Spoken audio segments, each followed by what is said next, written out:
I don't know how many of you might remember the town dump.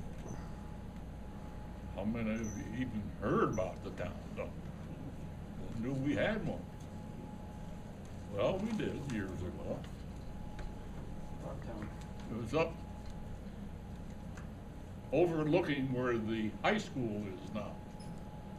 You go up Nickel Street, go out Sears, turn right on Hillbolt, go up the top of the knoll, and there is Wellsboro's town dump. All right, a lot of us teenagers sharpened up our shooting skills. Get a single shot 22, get a box of shorts, go up there, shoot rats. There's plenty of rats up there to shoot at. All right, then the town got civilized. So you can't have a town dump anymore. So then they started in the predecessor of the landfills.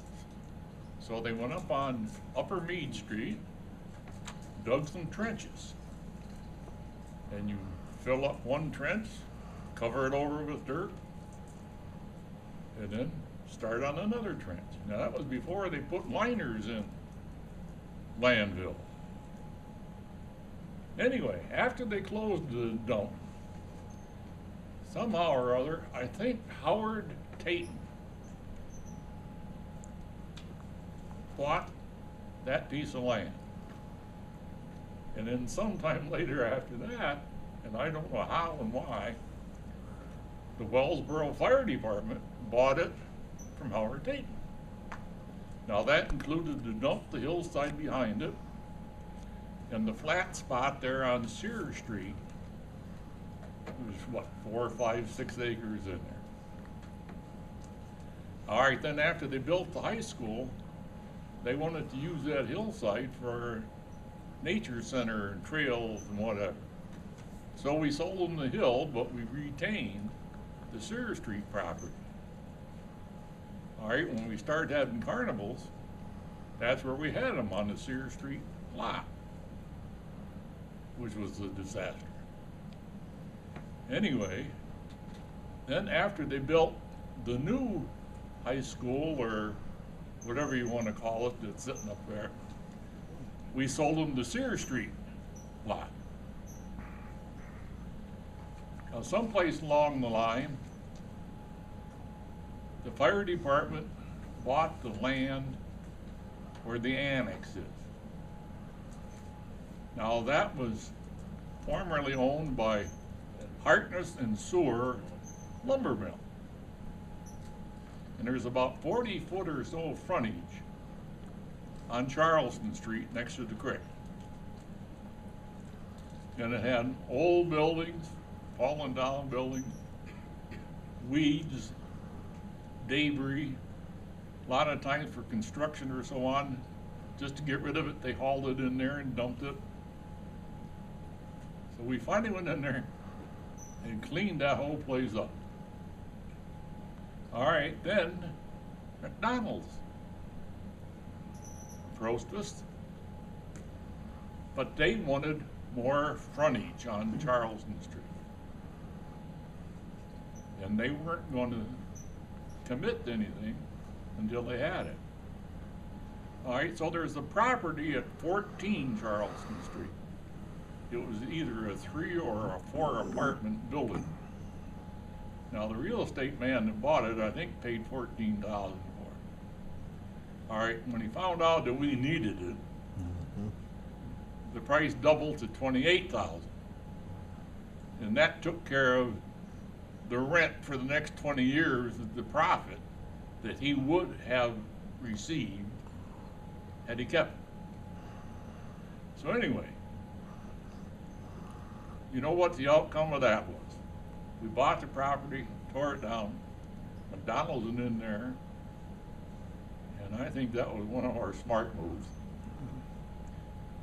Anyway, in order to access the annex, you had one driveway going in from Charleston Street next to the creek, plus the one side street, or one small right-of-way on McEnroy.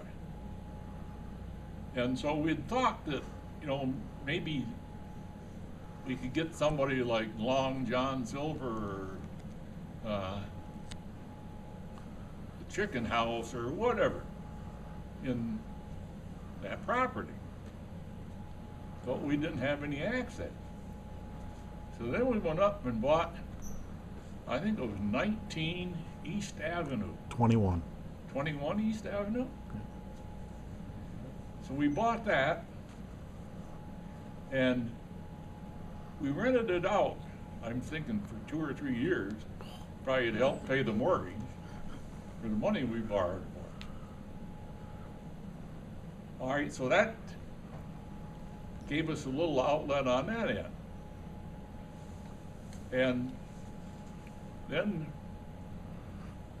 when Tayton's went out, they had the auction up there. Lee and Niles bought the Tayton property. And I was thinking 92,000.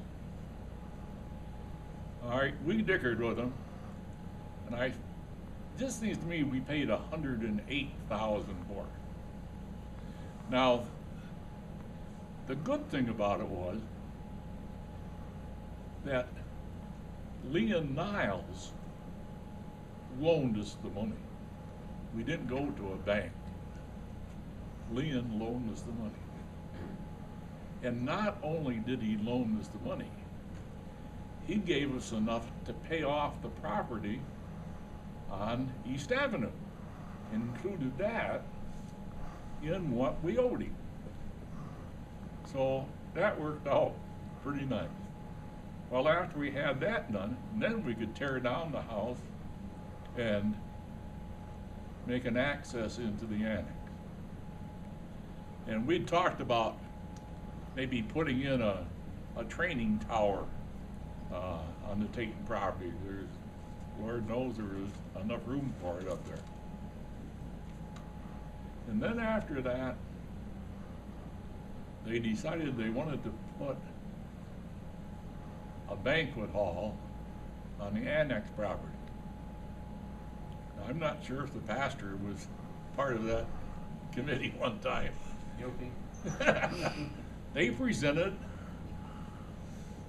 a set of blueprints or drawings for a banquet hall.